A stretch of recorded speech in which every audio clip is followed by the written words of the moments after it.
TVN ਦੇਖਣ ਵਾਲੇ ਸਮੁੱਚੇ ਦਰਸ਼ਕਾਂ ਨੂੰ ਦਵਿੰਦਰ ਸਿੰਘ ਬੈਨੀਪਾਲ ਵੱਲੋਂ ਪਿਆਰ ਅਤੇ ਸਤਿਕਾਰ ਸਹਿਤ ਸਤਿ ਸ਼੍ਰੀ ਅਕਾਲ। ਦਾ ਬੈਨੀਪਾਲ ਸ਼ੋਅ ਵਿੱਚ ਤੁਹਾਡਾ ਸਭਨਾਂ ਦਾ ਨਿੱਘਾ ਸਵਾਗਤ। ਮੂਸੇਵਾਲਾ ਕਤਲकांड ਵਿੱਚ ਛੋਟੇ ਜਿਹੇ ਸੁਰਾਗ ਨੇ ਕਤਲकांड ਦਾ ਕੀਤਾ ਪਰਦਾਫਾਸ਼। ਮੂਸੇਵਾਲੇ ਕਤਲकांड ਵਿੱਚ ਗ੍ਰਿਫਤਾਰ ਕੀਤੇ ਗਏ ਵਿਅਕਤੀਆਂ ਦੀ ਭੂਮਿਕਾ ਦਾ ਖੁਲਾਸਾ।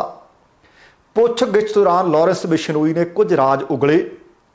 जंगलात घपले दियां खुलण लगियां परतां, धर्म सोच तो बाद होरनां ते कार्रवाई की तैयारी अते हवारा अते राजोआणा आमो सामने। दोस्तों ये कुछ जानकारियां प्रोग्राम विच विस्तार नाल विचारियां जाणगियां। इहदे तो पहिलां कि इन्हां दे उत्ते विस्तार दे नाल गलबात कीती जावे, तुहानूं सबनां नूं बेनती है कि पहला प्रोग्राम वेख लेना, सुन लेना, जेकर चंगा लग्गिया फिर लाइक अते शेयर जरूर कर देना। दूसरी बेनती ये कि जेकर हाले तक तुसी अपने इस चैनल नूं सबसक्राइब नहीं कीता तां किरपा करके सबसक्राइब करके नोटिफिकेशन वाली घंटी जरूर ऑन कर लैनी। तुहाडे दिलों धन्नवादी होवांगे।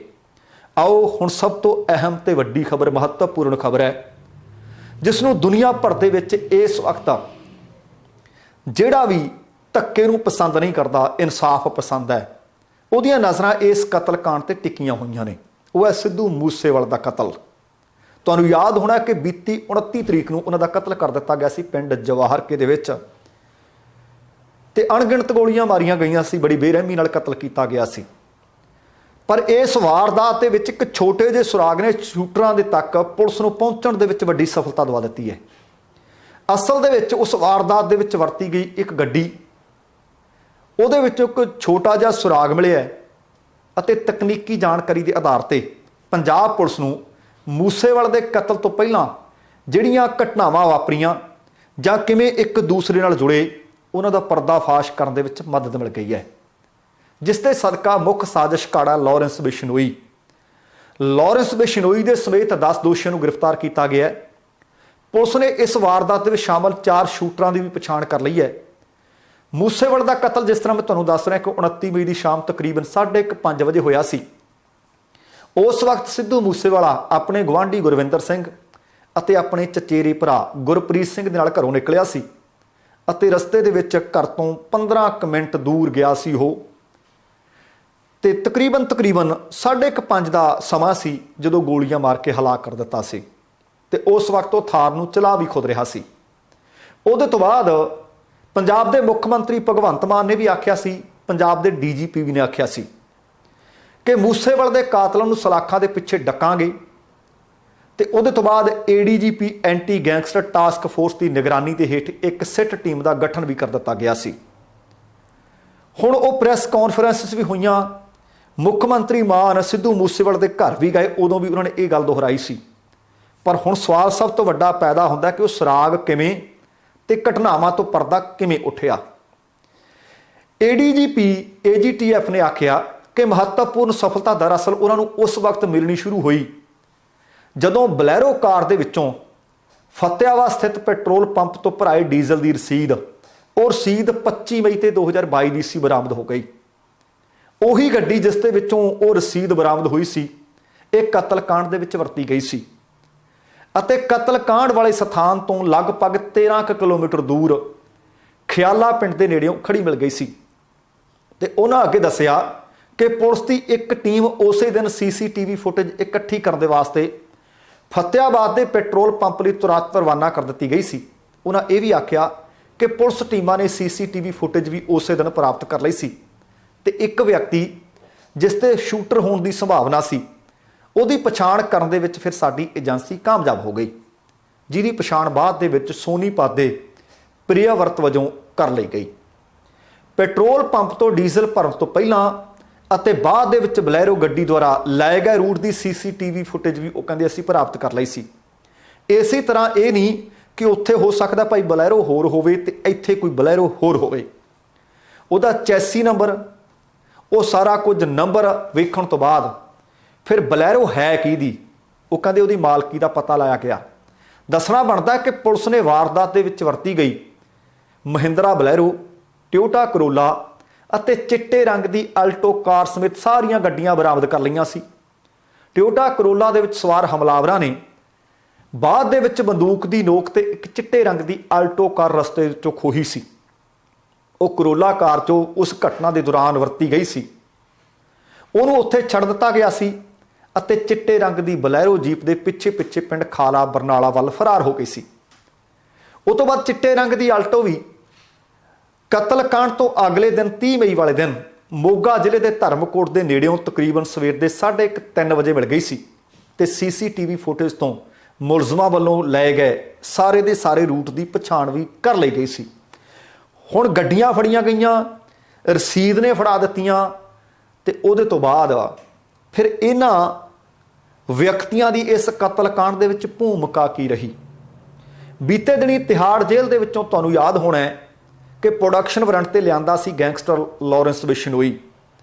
ਲਾਰੈਂਸ ਬਿਸ਼ਨੋਈ ਨੂੰ ਗ੍ਰਿਫਤਾਰ ਕਰਨ ਤੋਂ ਇਲਾਵਾ ਗ੍ਰਿਫਤਾਰ ਕੀਤੇ ਗਏ ਹੋਰ 9 ਦੋਸ਼ੀਆਂ ਦੀ ਪਛਾਣ ਹੈ, ਜਿਹੜੀ ਚਰਨਜੀਤ ਉਰਫ ਚੇਤਨ, ਜਿਹੜਾ ਕਿ ਬਲਰਾਮ ਨਗਰ ਬਠਿੰਡਾ ਦਾ ਰਹਿਣ ਵਾਲਾ ਹੈ, ਹਰਿਆਣਾ ਦੇ ਸਿਰਸਾ ਦਾ ਸੰਦੀਪ ਉਰਫ ਕੇਕੜਾ ਹੈ, ਮਨਪ੍ਰੀਤ ਉਰਫ ਮੰਨਾ ਵਾਸੀ ਤਲਵੰਡੀ ਸਾਬੋ ਜ਼ਿਲ੍ਹਾ ਬਠਿੰਡਾ, ਮਨਪ੍ਰੀਤ ਭਾਊ ਵਾਸੀ ਢਹਿ ਪਈ ਜ਼ਿਲ੍ਹਾ ਫਰੀਦਕੋਟ, ਸਾਰਜ ਮਿੰਟੂ ਪਿੰਡ ਦੋਦੇ ਕਲਸੀਆਂ ਜ਼ਿਲ੍ਹਾ ਅੰਮ੍ਰਿਤਸਰ, ਤਖਤਮਲ ਹਰਿਆਣਾ ਦੇ ਪ੍ਰਭਦੀਪ ਸਿੱਧੂ ਉਰਫ ਪੱਬੀ, ਹਰਿਆਣਾ ਦੇ ਸੋਨੀਪਤ ਦੇ ਪਿੰਡ ਰੇਵਲੀ ਦੇ ਮੋਨੂ ਡਾਗਰ, ਪਵਨ ਬਿਸ਼ਨੋਈ ਅਤੇ ਨਸੀਬ, ਇਹ ਦੋਵੇਂ ਫਤਿਆਬਾਦ ਦੇ ਨੇ, ਹਰਿਆਣੇ ਵਿੱਚ ਪੈਂਦਾ ਹੈ। ਸਾਰਿਆਂ ਨੂੰ ਸਾਜ਼ਿਸ਼ ਰਚਣ, ਲੌਜਿਸਟਿਕ ਸਹਾਇਤਾ ਦੇਣ, ਰੇਕੀ ਕਰਨ, ਸ਼ੂਟਰਾਂ ਨੂੰ ਪਨਾਹ ਦੇਣ ਦੇ ਦੋਸ਼ਾਂ ਦੇ ਅਧੀਨ ਗ੍ਰਿਫਤਾਰ ਕੀਤਾ ਗਿਆ ਸੀ। ADGP ਨੇ ਦੱਸਿਆ ਕਿ ਕਰੋਲਾ ਕਾਰ ਦਾ ਰਜਿਸਟ੍ਰੇਸ਼ਨ ਨੰਬਰ ਸਹੀ ਪਾਇਆ ਗਿਆ ਅਤੇ ਮਾਲਕ ਦੀ ਪਛਾਣ ਵੀ ਕਰ ਲਈ ਗਈ ਹੈ। ਹਾਲਾਂਕਿ ਜਿਸ ਵਿਅਕਤੀ ਦੇ ਨਾਮ ਤੇ ਖਰੀਦ ਦਾ ਐਫੀਡੈਵਿਟ ਬਰਾਮਦ ਕੀਤਾ ਗਿਆ ਸੀ ਉਹ ਅਸਲ ਮਾਲਕ ਨਹੀਂ ਸੀ, ਪਰ ਉਹਨੇ ਮਨਪ੍ਰੀਤ ਮੰਨਾ, ਜਿਹੜਾ ਕਿ ਗੋਲਡੀ ਬਰਾੜ ਦੇ ਨਾਲ ਸੰਬੰਧਿਤ ਹੈ, ਮੰਨਾ ਨੂੰ ਆਪਣਾ ਆਧਾਰ ਕਾਰਡ ਦਿੱਤਾ ਸੀ ਜੋ ਫਿਰੋਜ਼ਪੁਰ ਜੇਲ੍ਹ ਵਿੱਚ ਬੰਦ ਹੈ। ਮਨਪ੍ਰੀਤ ਭਾਊ, ਜਿਸ ਨੂੰ ਕਰੋਲਾ ਕਾਰ ਦੀ ਵਰਤੋਂ ਕਰਨ ਸੰਬੰਧੀ ਸ਼ੱਕ ਦੇ ਆਧਾਰ ਤੇ 30 ਮਈ 2022 ਨੂੰ ਉੱਤਰਾਖੰਡ ਦੇ ਚਮੋਲੀ ਤੋਂ ਗ੍ਰਿਫਤਾਰ ਕੀਤਾ ਗਿਆ ਸੀ। ਉਹਨਾਂ ਨੇ ਦੱਸਿਆ ਕਿ ਉਹਨੇ ਪੁੱਛਗਿੱਛ ਦੌਰਾਨ ਖੁਲਾਸਾ ਕਰ ਦਿੱਤਾ ਸੀ ਕਿ ਉਹਨੇ ਇਹ ਕਾਰ ਮਨਪ੍ਰੀਤ ਮੰਨਾ ਦੇ ਕਹਿਣ ਤੇ 2 ਸ਼ੱਕੀ ਸ਼ੂਟਰਾਂ ਨੂੰ ਮੋਗਾ ਦੇ ਮਨੂ ਕੁੱਸਾ ਅਤੇ ਅੰਮ੍ਰਿਤਸਰ ਦੇ ਜਗਰੂਪ ਉਰਫ ਰੂਪਾ ਦੇ ਹਵਾਲੇ ਕਰ ਦਿੱਤੀ ਸੀ। ਉਹਨੇ ਇਹ ਵੀ ਖੁਲਾਸਾ ਕੀਤਾ ਕਿ ਸ਼ੂਟਰ ਸਾਰਜ ਮਿੰਟੂ, ਜੋ ਗੋਲਡੀ ਬਰਾੜ ਤੇ ਸਚਨ ਥਾਪਨ ਦਾ ਕਰੀਬੀ ਹੈ, ਉਹਦੇ ਦੁਆਰਾ ਮੁਹੱਈਆ ਕਰਵਾਏ ਗਏ ਨੇ। ਮੰਨਿਆ ਜਾਂਦਾ ਕਿ ਖੁਦ ਸ਼ੂਟਰਾਂ ਦੇ ਗਰੁੱਪ ਦਾ ਹਿੱਸਾ ਵੀ ਹੈ। ਪ੍ਰਭਦੀਪ ਸਿੱਧੂ ਉਰਫ ਪੱਬੀ, ਜਿਸ ਨੂੰ 3 ਜੂਨ 2022 ਨੂੰ ਗ੍ਰਿਫਤਾਰ ਕੀਤਾ ਗਿਆ ਸੀ, ਉਹਨੇ ਪੁੱਛਗਿੱਛ ਦੌਰਾਨ ਦੱਸਿਆ ਕਿ ਉਹਨੇ ਗੋਲਡੀ ਬਰਾੜ ਦੇ 2 ਸਾਥੀਆਂ ਨੂੰ ਪਨਾਹ ਦਿੱਤੀ ਸੀ ਜੋ ਉਹਦੇ ਕੋਲ ਆ ਕੇ ਰੁਕੇ ਸੀ ਅਤੇ ਮੂਸੇਵਾਲਾ ਦੇ ਘਰ ਦੀ ਰੇਕੀ ਕਰਵਾਉਣ ਦੇ ਵਿੱਚ ਵੀ ਉਹਨੇ ਫਿਰ ਮਦਦ ਕੀਤੀ ਸੀ। ਇਹ ਵੀ ਖੁਲਾਸਾ ਹੋਇਆ ਕਿ ਉਹਨਾਂ ਨੇ ਸਿੱਧੂ ਮੂਸੇਵਾਲਾ ਦੇ ਘਰ ਜਾ ਕੇ ਸੁਰੱਖਿਆ ਕਰਮੀਆਂ ਨਾਲ ਵੀ ਗੱਲਬਾਤ ਕੀਤੀ ਸੀ। ਕੈਮਰੇ ਕਿੱਥੇ ਲੱਗੇ ਹੋਏ ਨੇ, ਤੁਸੀਂ ਦੇਖੋ ਕਿ ਕਿੱਥੇ ਤੱਕ ਪਹੁੰਚੇ ਹੋ। ਸੁਰੱਖਿਆ ਕਰਮੀਆਂ ਦੇ ਨਾਲ ਵੀ ਗੱਲਬਾਤ ਕੀਤੀ, ਕਿੱਥੇ ਕੈਮਰੇ ਲੱਗੇ ਹੋਏ ਨੇ, ਉਹ ਕੈਮਰਿਆਂ ਦੀ ਵੀ ਉਹਨਾਂ ਨੇ ਜਾਂਚ ਕੀਤੀ ਤੇ ਜਾਣਕਾਰੀ ਇਹ ਵੀ ਮਿਲੀ ਹੈ ਕਿ ਗੋਲਡੀ ਬਰਾੜ ਅਤੇ ਲਾਰੈਂਸ ਬਿਸ਼ਨੋਈ ਦੇ ਨਜ਼ਦੀਕੀ ਉਹਨਾਂ ਦੇ ਸਹਿਯੋਗੀ ਮੋਨੂ ਡਾਗਰ ਨੂੰ ਪ੍ਰੋਡਕਸ਼ਨ ਵਾਰੰਟ ਤੇ ਲਿਆਂਦਾ ਗਿਆ ਸੀ। ਪੁੱਛਗਿੱਛ ਦੌਰਾਨ ਉਸਨੇ ਗੋਲਡੀ ਬਰਾੜ ਦੇ ਨਿਰਦੇਸ਼ਾਂ ਤੇ ਸੋਨੀਪਤ ਦੇ ਰਹਿਣ ਵਾਲੇ ਪ੍ਰਿਆਵਰਤ ਅਤੇ ਅੰਕਿਤ ਵਜੋਂ ਪਛਾਣੇ ਗਏ 2 ਸ਼ੂਟਰਾਂ ਦਾ ਪ੍ਰਬੰਧ ਕਰਨ ਦੀ ਗੱਲ ਕਬੂਲ ਲਈ ਹੈ। ਉਹਨੇ ਇਹ ਵੀ ਖੁਲਾਸਾ ਕੀਤਾ ਕਿ ਪਵਨ ਬਿਸ਼ਨੋਈ ਅਤੇ ਨਸੀਬ ਦੋਵੇਂ ਜਿਹੜੇ ਫਤਿਆਬਾਦ ਦੇ ਨੇ, ਉਹਨਾਂ ਨੇ ਸਾਦੁਲ ਸ਼ਹਿਰ ਤੋਂ ਵਾਰਦਾਤ ਦੇ ਵਿੱਚ ਵਰਤੀ ਗਈ ਚਿੱਟੀ ਬਲੈਰੋ ਜੀਪ ਖਰੀਦ ਕੇ ਬਠਿੰਡਾ ਦੇ ਕੇਸ਼ਵ ਦੇ ਵਜੋਂ ਪਛਾਣੇ ਗਏ ਵਿਅਕਤੀ ਨੂੰ ਸ਼ੂਟਰਾਂ ਰਾਹੀਂ ਪਹੁੰਚਾਉਣ ਦਿੱਤੀ, ਉੱਥੇ ਪਹੁੰਚਾਉਣ ਦੇ ਵਿੱਚ ਮਦਦ ਕੀਤੀ ਅਤੇ ਉਹਨਾਂ ਨੂੰ ਇਹੀ ਨਹੀਂ ਕਿ ਗੱਡੀ ਦਿੱਤੀ ਤੇ ਨਾਲ ਉਹਨਾਂ ਨੂੰ ਠਹਿਰ ਵੀ ਦਿੱਤੀ, ਛੁਪਣਗਾਹ ਵੀ ਦਿੱਤੀ।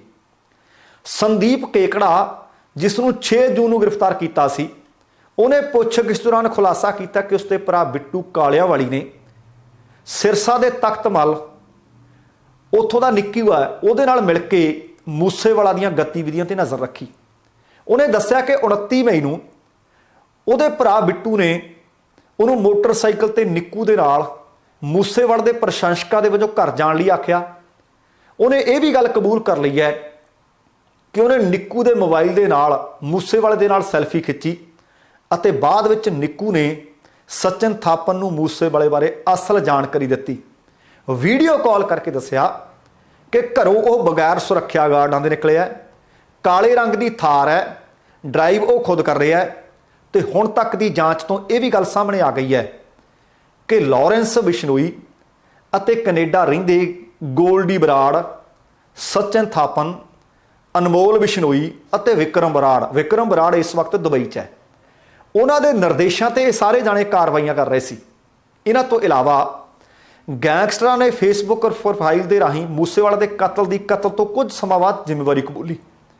ਇਸ ਮਾਮਲੇ ਵਿੱਚ ਲਾਰੈਂਸ ਬਿਸ਼ਨੋਈ, ਗੋਲਡੀ ਬਰਾੜ ਤੇ ਹੋਰਨਾਂ ਨੂੰ ਉਹਨਾਂ ਦੇ ਗਰੋਹ ਦੇ ਮੈਂਬਰਾਂ ਸਮੇਤ ਮੁਲਜ਼ਮ ਅਤੇ ਸਾਜ਼ਿਸ਼ਕਰਤਾ ਦੇ ਵਜੋਂ ਨਾਮਜ਼ਦ ਕਰ ਦਿੱਤਾ ਗਿਆ ਹੈ।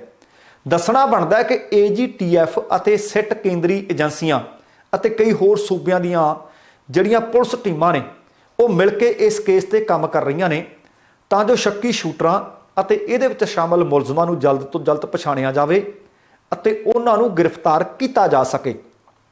ਆ ਤਾਂ ਤੁਸੀਂ ਦੇਖੋ, ਕਹਿੰਦੇ ਆ ਕਿ ਚੋਰ ਜਦੋਂ ਵੀ ਚੋਰੀ ਕਰਦਾ ਹੈ ਤੇ ਕਿਤੇ ਨਾ ਕਿਤੇ ਮੋਰੀ ਛੱਡ ਜਾਂਦਾ ਹੈ। ਹੁਣ ਤੁਸੀਂ ਦੇਖੋ ਕਿ ਜਿਹੜੀ ਬਲੈਰੋ ਵਰਤੀ ਗਈ 25 ਤਰੀਕ ਨੂੰ ਤੇਲ ਪਵਾ ਕੇ ਰਸੀਦ ਉਹਦੇ ਵਿੱਚ ਛੱਡ ਦਿੱਤੀ ਗਈ। ਉਸੇ ਰਸੀਦ ਨੂੰ ਆਧਾਰ ਬਣਾ ਕੇ ਕਿ ਕਿਹੜੇ ਪੈਟਰੋਲ ਪੰਪ ਤੋਂ ਇਸ ਗੱਡੀ ਵਿੱਚ ਡੀਜ਼ਲ ਪਿਆ ਹੈ। ਜੇ ਕਿਤੇ ਰਸੀਦ ਨਾ ਹੁੰਦੀ ਫਿਰ ਪਤਾ ਨਹੀਂ ਸੀ ਲੱਗਣਾ। ਉਸ ਰਸੀਦ ਨੂੰ ਆਧਾਰ ਬਣਾ ਕੇ ਉਸੇ ਪੈਟਰੋਲ ਪੰਪ ਤੇ ਜਾਇਆ ਗਿਆ, ਉੱਥੋਂ CCTV ਕਢਵਾ ਲਈ ਗਈ। CCTV ਦੇ ਵਿੱਚ ਉਹ ਆ ਗਏ, ਤੇਲ ਭਰਾਉਂਦੇ ਗੱਡੀ ਵੀ ਆ ਗਈ। ਉਹਦੇ ਤੋਂ ਬਾਅਦ ਜਿਹੜਾ ਰੂਟ ਲਿਆ ਰਸਤੇ ਦੇ ਵਿੱਚ CCTV ਦੇ ਵਿੱਚ ਉਹ ਵੀ ਕੈਦ ਹੋ ਗਿਆ ਤੇ ਉਹਦੇ ਵਿੱਚੋਂ 2 ਸ਼ੂਟਰ ਪਛਾਣੇ ਵੀ ਗਏ ਤੇ ਉਹਦੇ ਤੋਂ ਬਾਅਦ ਇਹਦੀਆਂ ਪਰਤਾਂ ਹੋਰ ਖੋਲ੍ਹਣ ਲੱਗੀਆਂ। ਹੁਣ ਬੀਤੇ ਦਿਨੀ ਲਾਰੈਂਸ ਬਿਸ਼ਨੋਈ ਨੂੰ ਪੰਜਾਬ ਪੁਲਿਸ ਨੇ ਲਿਆਂਦਾ ਸੀ। ਹੁਣ ਲਾਰੈਂਸ ਬਿਸ਼ਨੋਈ ਦੇ ਕੋਲੋਂ ਪੁੱਛਗਿੱਛ ਕੀਤੀ ਜਾ ਰਹੀ ਹੈ। ਕੁਝ ਲਾਰੈਂਸ ਬਿਸ਼ਨੋਈ ਰਾਜ ਉਗਣ ਲੱਗਿਆ ਤੇ ਕੁਝ ਬਾਕੀ ਦੇ ਮੁਲਜ਼ਮ ਵੀ ਅਹਿਮ ਸੁਰਾਗ ਦੇ ਰਹੇ ਨੇ। ਹੁਣ ਜਿਹੜੀ ਜਾਣਕਾਰੀ ਮਿਲੀ ਹੈ ਉਹਦੇ ਵਿੱਚ ਖਬਰਾਂ ਨੇ ਕਿ ਕੁਝ ਕੁ ਮਹੱਤਵਪੂਰਨ ਜਾਣਕਾਰੀਆਂ ਪੰਜਾਬ ਪੁਲਿਸ ਨੂੰ ਮਿਲ ਗਈਆਂ ਨੇ। ਤੁਹਾਨੂੰ ਯਾਦ ਹੋਣਾ ਹੈ ਕਿ ਬੀਤੇ ਦਿਨੀ ਪੰਜਾਬ ਪੁਲਿਸ ਨੇ ਗੋਲਡੀ ਬਰਾੜ ਦੇ ਜੀਜੇ ਨੂੰ ਹੁਸ਼ਿਆਰਪੁਰ ਦੀ ਜੇਲ੍ਹ ਦੇ ਵਿੱਚੋਂ ਪੁੱਛ ਪੜਤਾਲ ਲਈ ਲਿਆਂਦਾ ਸੀ ਤੇ ਉਹਦਾ ਨਾਮ ਹੈ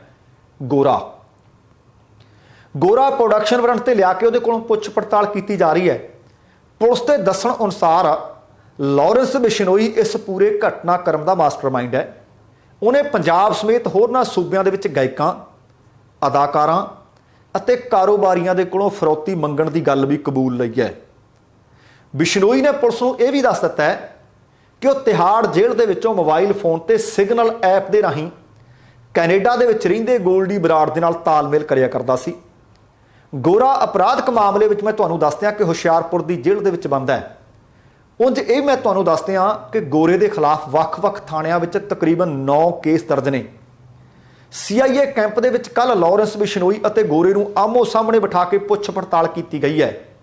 ਦੱਸਣਾ ਬਣਦਾ ਕਿ ਲਾਰੈਂਸ ਨੇ ਪੁੱਛਗਿੱਛ ਦੇ ਦੌਰਾਨ ਗੋਰੇ ਦਾ ਨਾਮ ਲਿਆ ਸੀ ਕਿ ਗੋਰੇ ਨੂੰ ਇਸ ਕਤਲकांड ਦੇ ਬਾਬਤ ਜਾਣਕਾਰੀ ਸੀ। ਜਾਂਚ ਦੇ ਵਿੱਚ ਇਸ ਗੱਲ ਦਾ ਵੀ ਪਤਾ ਲੱਗਿਆ ਕਿ ਮੂਸੇਵਾਲੇ ਨੂੰ ਮਾਰਨ ਦੀ ਯੋਜਨਾ ਬੇਸਿਕਲੀ ਅਸਲ ਦੇ ਵਿੱਚ ਜਨਵਰੀ 2022 ਦੇ ਵਿੱਚ ਉਲੀਕ ਲਈ ਗਈ ਸੀ ਤੇ ਉਦੋਂ ਤੋਂ ਹੀ ਸੰਦੀਪ ਕੇਕੜਾ ਨੂੰ ਰੇਕੀ ਕਰਨ ਦੇ ਕੰਮ ਤੇ ਲਗਾ ਦਿੱਤਾ ਗਿਆ ਸੀ। ਫਿਰ ਸਵਾਲ ਇਹ ਕੀਤਾ ਗਿਆ ਕਿ ਚੋਣਾਂ ਵੇਲੇ ਵੀ ਘੁੰਮਦਾ ਫਿਰਦਾ ਸੀ, ਇਹ ਹੁਣੀ ਕਤਲ ਕਿਉਂ ਕੀਤਾ ਗਿਆ? ਉਹ ਕਹਿੰਦੇ ਚੋਣਾਂ ਦੇ ਵੇਲੇ ਮੂਸੇਵਾਲੇ ਦੇ ਨਾਲ ਅਕਸਰ ਸੁਰੱਖਿਆ ਗਾਰਡ ਹੁੰਦੇ ਸੀ, ਕਰਨਾ ਤਾਂ ਕਤਲ ਉਹਦਾ ਉਸ ਵਕਤ ਵੀ ਚਾਹੁੰਦੇ ਸੀ ਪਰ ਉਹ ਉੜਿੱਕ ਕੇ ਆ ਨਾ ਸਕਿਆ। ਕੇਕੜਾ ਪਲ ਪਲ ਦੀ ਉਹ ਕਹਿੰਦੇ ਸੂਚਨਾ ਸਾਨੂੰ ਦਿੰਦਾ ਰਿਹਾ। ਪੁਲਿਸ ਹੁਣ ਗੈਂਗਸਟਰ ਪਵਨ ਬਿਸ਼ਨੋਈ, ਮੋਨੂ ਡਾਗਰ, ਨਸੀਬ ਖਾਨ, ਮਨਪ੍ਰੀਤ ਉਰਫ ਮੰਨਾ, ਭਾਊ ਉਹਨਾਂ ਤੋਂ ਪੁੱਛ ਪੜਤਾਲ ਵਾਸਤੇ ਖਬਰਾਂ ਨੇ ਕਿ ਉਹਨਾਂ ਨੂੰ ਵੀ ਲਾਰੈਂਸ ਬਿਸ਼ਨੋਈ ਦੇ ਸਾਹਮਣੇ ਬਿਠਾਊਗੀ। ਲਾਰੈਂਸ ਬਿਸ਼ਨੋਈ ਦੇ ਸਾਹਮਣੇ ਬਿਠਾ ਕੇ ਪੁੱਛਗਿੱਛ ਕਰੂ ਤਾਂ ਕਿ ਕ੍ਰਾਸ ਕੁਐਸਚਨਿੰਗ ਕੀਤੀ ਜਾ ਸਕੇ, ਕ੍ਰਾਸ ਪੁੱਛਗਿੱਛ ਕੀਤੀ ਜਾ ਸਕੇ।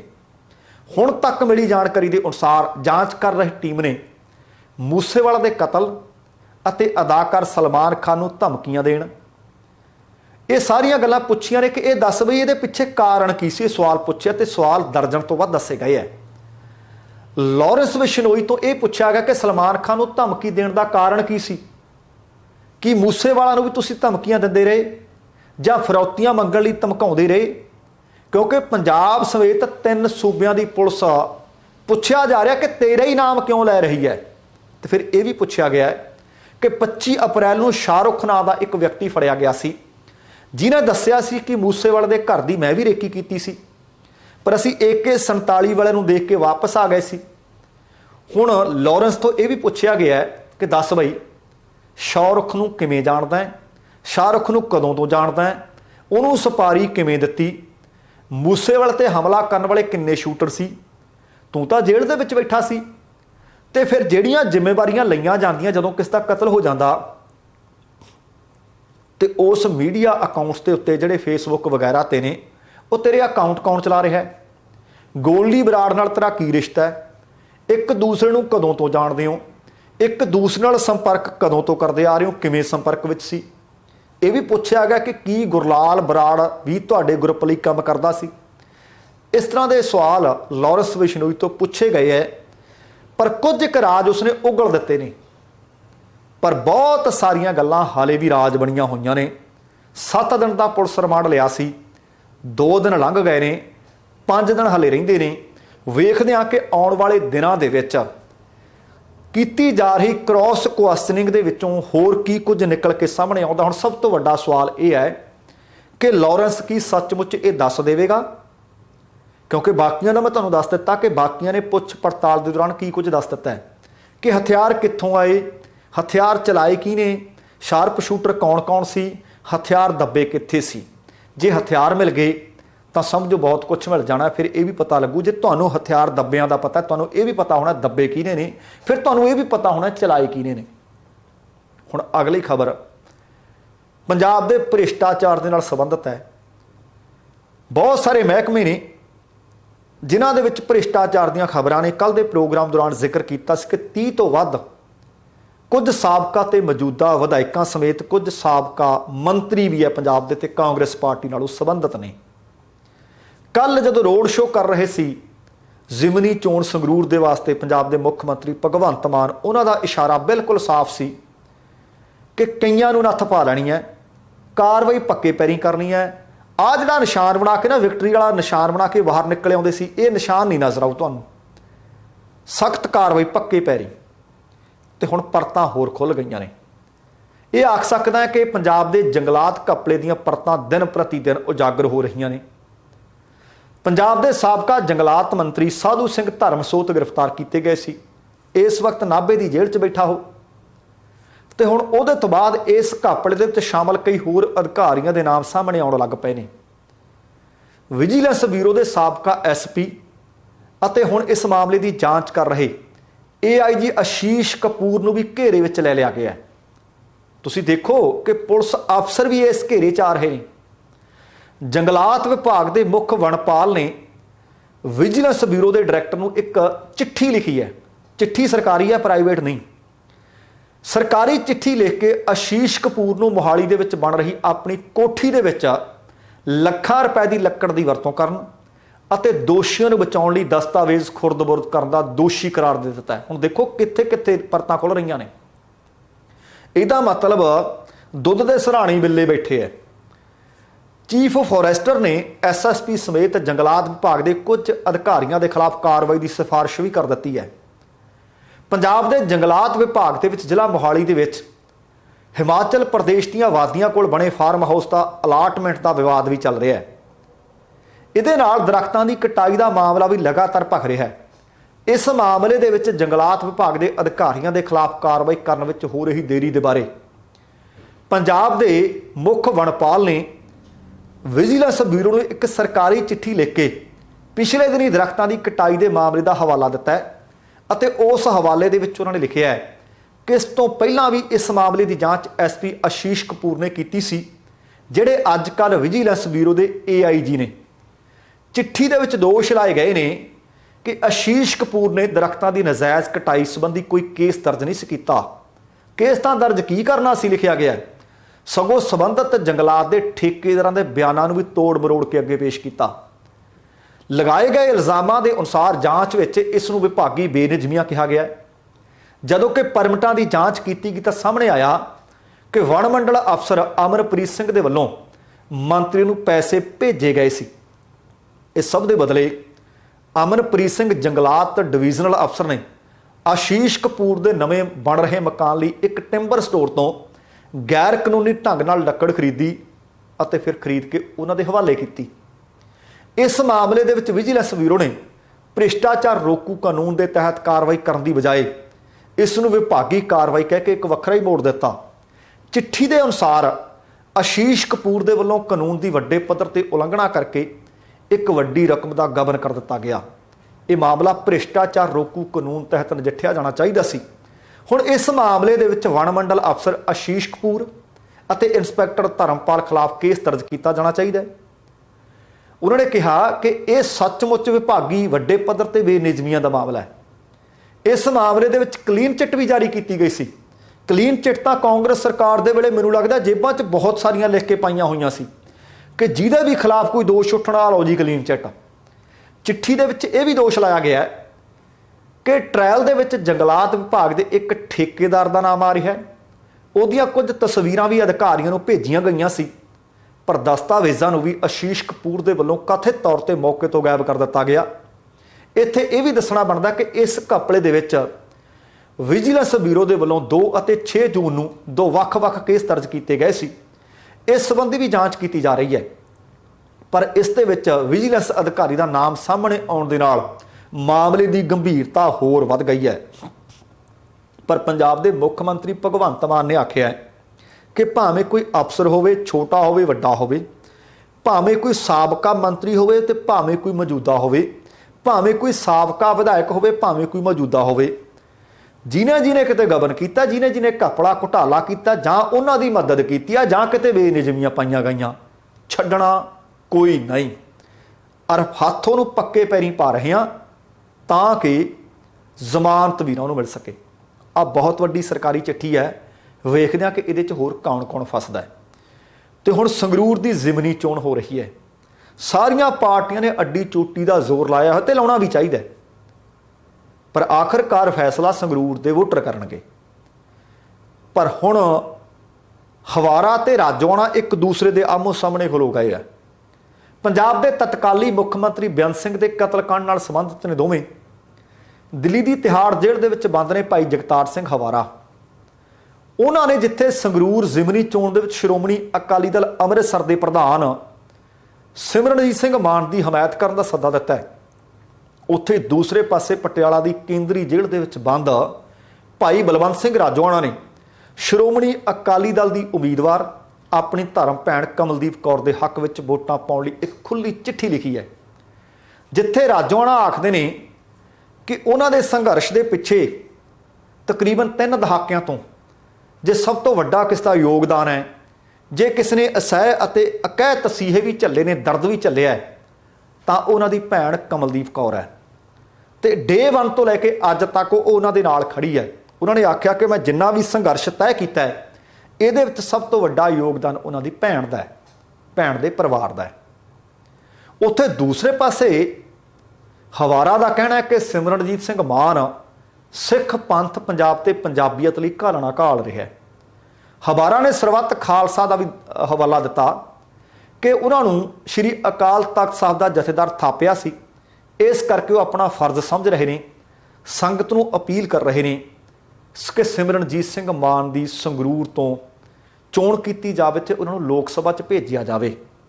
ਤੇ ਦੂਸਰੇ ਪਾਸੇ ਰਾਜੋਆਣਾ ਨੇ ਸ਼੍ਰੋਮਣੀ ਅਕਾਲੀ ਦਲ ਬਾਦਲ ਅਤੇ ਉਹਨਾਂ ਦੀ ਉਮੀਦਵਾਰ ਕਮਲਦੀਪ ਕੌਰ ਦੇ ਹੱਕ ਦੇ ਵਿੱਚ ਲਿਖਿਆ ਹੈ ਕਿ ਉਹਨਾਂ ਨੂੰ ਜਿਤਾਇਆ ਜਾਵੇ ਤਾਂ ਕਿ ਬੰਦੀ ਸਿੰਘਾਂ ਦੀ ਰਿਹਾਈ ਲਈ ਉਹ ਯਤਨ ਕਰ ਸਕਣ। ਹੁਣ ਇੱਥੇ ਸਵਾਲ ਪੈਦਾ ਹੁੰਦਾ ਹੈ ਕਿ ਰਾਜੋਆਣਾ ਤਾਂ ਜਦੋਂ ਆਪਣੇ ਪਿਤਾ ਜੀ ਦੇ ਭੋਗ ਤੇ ਆਏ ਸੀ, ਉਦੋਂ ਵੀ ਖੁੱਲ੍ਹ ਮਖੁੱਲੀ ਉਹ ਵਕਾਲਤ ਕਰਕੇ ਗਏ, ਦੀ ਸਪੋਰਟ ਕਰਕੇ ਗਏ ਸੀ। ਪੰਜਾਬ ਵਿਧਾਨ ਸਭਾ ਦੀਆਂ ਚੋਣਾਂ ਤੋਂ ਪਹਿਲਾਂ ਸ਼੍ਰੋਮਣੀ ਅਕਾਲੀ ਦਲ ਦੀ ਹੋਈ। ਪਰ ਦੂਸਰੇ ਪਾਸੇ ਜਗਤਾਰ ਸਿੰਘ ਹਵਾਰਾ ਹੋਰਾਂ ਨੇ, ਤੇ ਉਹਨਾਂ ਨੂੰ ਸੱਚਮੁੱਚ ਪੰਥ ਦੀ ਸਭ ਤੋਂ ਵੱਡੀ ਸ਼ਖਸੀਅਤ ਸਿਮਰਨਜੀਤ ਸਿੰਘ ਮਾਨ ਲੱਗਦੇ ਨੇ, ਤਾਂ ਪੰਜਾਬ ਵਿਧਾਨ ਸਭਾ ਚੋਣਾਂ ਵੇਲੇ ਵੀ ਉਹਨਾਂ ਨੂੰ ਹਾਦਾ ਨਾਰਾ ਮਾਰਨਾ ਚਾਹੀਦਾ ਸੀ।